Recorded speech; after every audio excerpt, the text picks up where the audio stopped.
छोटे से गांव में अली नाम का एक लड़का रहता था। अली बहुत ही ईमानदार और मेहनती था, लेकिन कभी कभी उसे ये समझ नहीं आता था कि जिंदगी में हर काम का एक अंजाम होता है। उसके माँ बाप उसे हमेशा एक बात समझाते, बेटा जैसा करोगे वैसा भरोगे।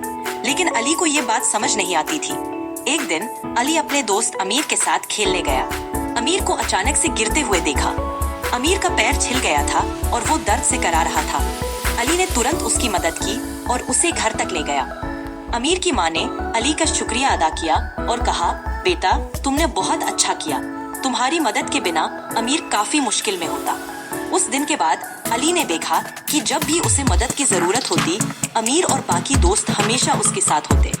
इस कहानी से हमें ये सबक मिलता है कि हमें हमेशा दूसरों की मदद करनी चाहिए, बिना किसी उम्मीद के।